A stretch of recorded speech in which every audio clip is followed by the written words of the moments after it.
Fortunately, the U.S. didn't get much traction at that meeting and only got supported by about 3 countries out of 50 that participated, and we hope that that can go away very soon. When RBGH was approved, Michael Taylor, Monsanto's former attorney, who later became Monsanto's vice president, was in charge. So it got approved with very little testing and no labeling requirements. In fact, Taylor wrote a white paper suggesting that if any dairies want to label their products as free from RBGH, he suggested that they also include a disclaimer that says, according to the FDA, there's no difference between milk from cows supplemented with RBGH and those not supplemented. Now, this was a recommendation, it wasn't a requirement. But as soon as companies started to actually say RBGH free on their labels, Monsanto came in and sued them. And now companies are putting that disclaimer on there to meet Monsanto's very unlegal and inappropriate requirements. But then Monsanto got some states to actually implement a requirement that dairies put that disclaimer on there. In fact, Ohio right now has a horrible law which specifies the font size and the location of the disclaimer in such a horrible way that some companies are saying that they'd rather take the RBGH-free claim altogether off of their milk carton rather than having to fulfill that requirement. And that means any national brand that's sold in Ohio has that problem. So it really is a problem. We're actually trying to convince the governor of Ohio to change his mind immediately so we don't lose the traction that we've gained all these years. The junk food eating couch potato in America does not know that he or she is eating GMOs and will never know that we got rid of it for them. Because it only takes a small percentage to reject GMOs in the marketplace. We don't need to inform everyone. In fact, there are so many people receptive to our message, we can get rid of GMOs without having to convince anyone who is resistant. There is, in fact, an economic divide between those that can afford organic and those that can't. Those in inner cities don't have access to fresh vegetables and fruits very often. But as far as GMOs go, I'm optimistic that we can get rid of them so quickly that it won't be a problem for very long. Of all of the toxins that are released into the environment, GMOs are of a special class. You see, with genetic engineering, you have pollution of the gene pool. It's a self-propagating genetic pollution. The genes that we released in this generation already can outlast nuclear waste. They can go on forever. We have no technology to fully clean up this type of pollution. Certainly we can reduce it dramatically, but until we have some technique to identify GMOs at a distance, we are stuck with GMOs possibly forever. Imagine being hired by a company that says, we have a little problem, we'd like you to organize the recall of our salmon from the ocean. There's a company that wants to introduce genetically modified mosquitoes. Imagine trying to do a recall there. GM pollen has already contaminated the indigenous corn varieties of Mexico, and we have no technology to clean that up. What we've done is irreversible damage, and this is something that is highly irresponsible, unconscionable. And it was done over the objections of scientists, over the objections of science, a collusion between government and industry. If you look back at the records of what actually happened at the FDA in 1991 and 92, the scientists were very clear. They said GMOs could create higher levels of existing toxins, new toxins, they might bioaccumulate toxins from the environment, they might produce allergies or new diseases or nutritional problems. They said the process of genetic engineering is different and leads to different risks. So what did the government say? The government said, we know of no significant differences, we know of no significant risks. Completely lying about what actually was said within the department. The first genetically modified crop to be reviewed by the FDA was the Flavor Saver tomato, engineered for longer shelf life. And that was the only company that actually gave raw feeding study data to the FDA to evaluate. It turns out the rats refused to eat the tomato.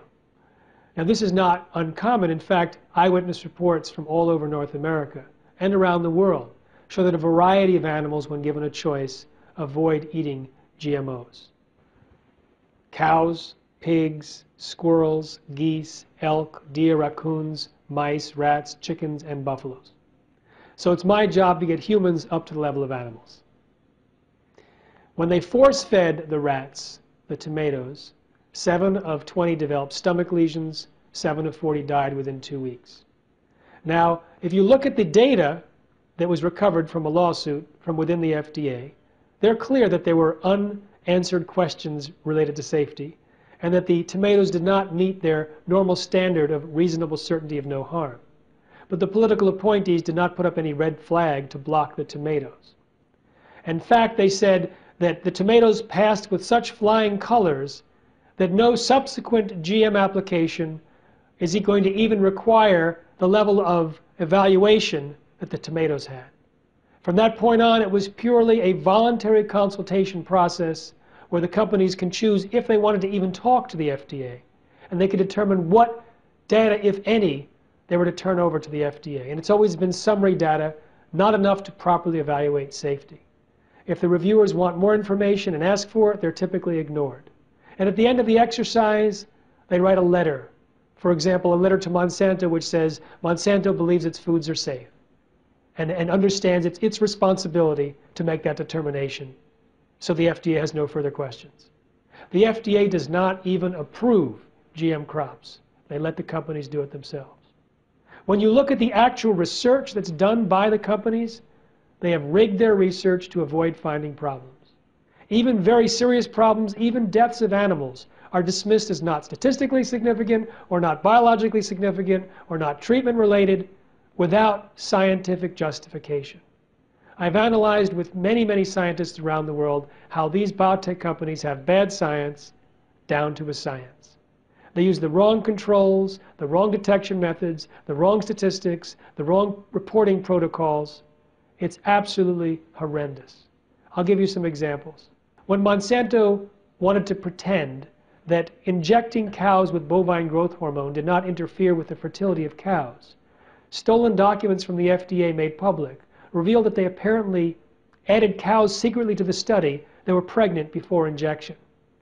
When researchers wanted to prove that pasteurization destroys bovine growth hormone in milk, they pasteurized the milk 120 times longer than normal.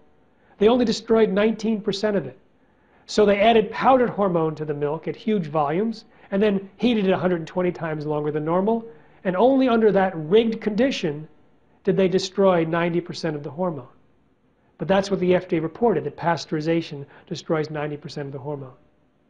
That's just an example of what we read over and over again. And sometimes it's very subtle, and sometimes it's very, very blatant lies and misinformation. Because GMOs are not labeled, it's hard to file a lawsuit because it's hard to trace back who's eating GMOs and who's not. So it's one of the ways that the biotech industry protects itself by not letting us know what is GMO and what is not.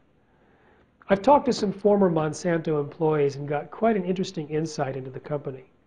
One scientist told me that his colleagues were doing safety studies on milk from cows injected with their bovine growth hormone.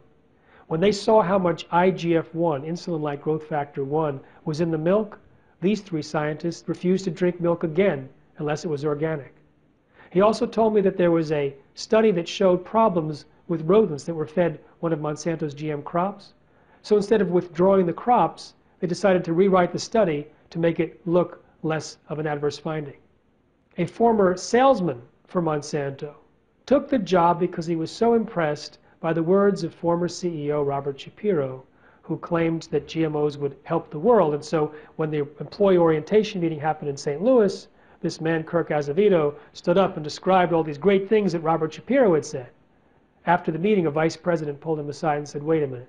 What Robert Shapiro says is one thing, what we do is something else. We're here to make money. We don't even know what he's talking about." The FDA has proven to be a regulatory agency that has been hijacked by industry, both on the drug side and the food side. Many of the people that approved bovine growth hormone either worked for Monsanto directly or indirectly, and one person actually did research for Monsanto and then took over the department that evaluated her own research. As far as what we need an independent body to evaluate the safety of GMOs. We need generations of evaluating GMOs before they're put onto the market. You see, we're just babes in the woods in our understanding about the DNA. And we're making fundamental changes in an area that we have very little understanding of. We redefine what a gene is, how a DNA functions every few months. And yet the science behind the genetic engineering of food is based on assumptions that have already been proven wrong 30 years ago.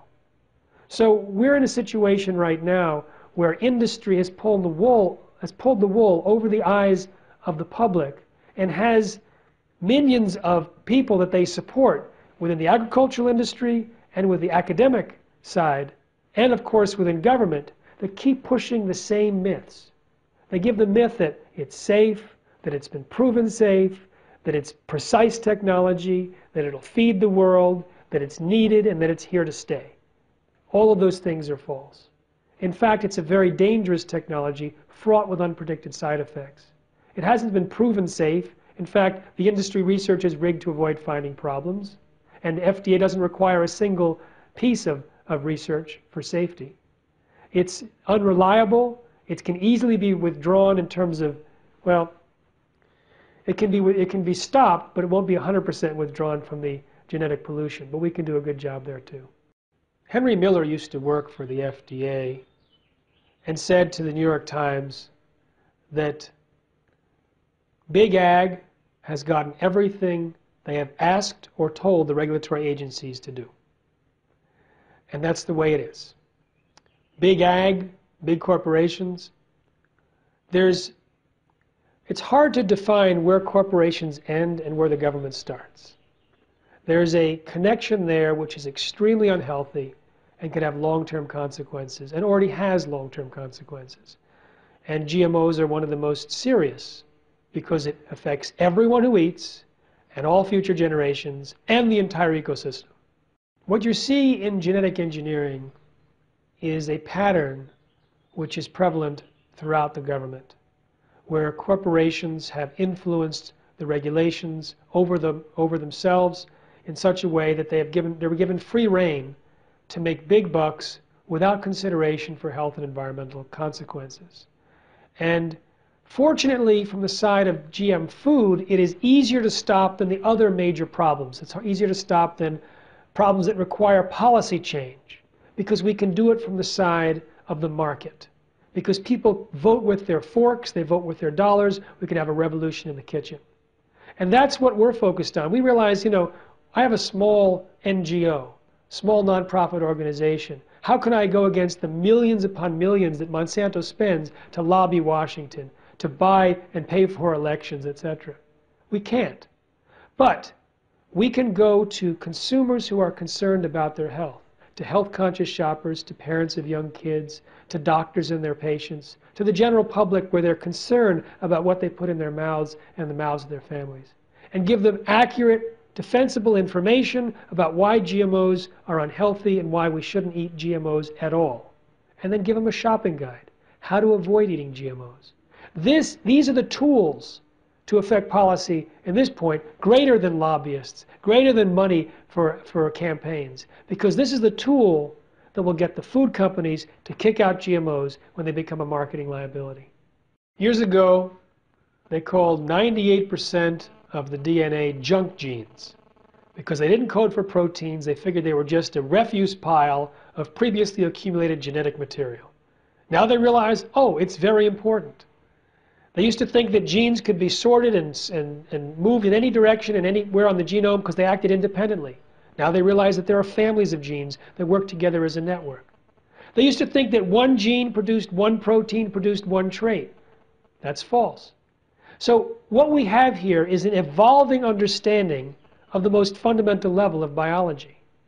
And yet the technology of genetic engineering is based largely on the false assumptions. Now, the fact that one gene does not produce one protein producing one trait in almost every case is why they've limited their genetic engineering to basically two traits, poison drinking and poison production. They can't easily create drought tolerance or salt tolerance or higher yields because that involves a family of genes and a network of genes that we don't understand the language that they're speaking. But there's an arrogance that we can just go in there and try things and put it on the market without actually even testing the safety of the products that they're creating on animals or humans.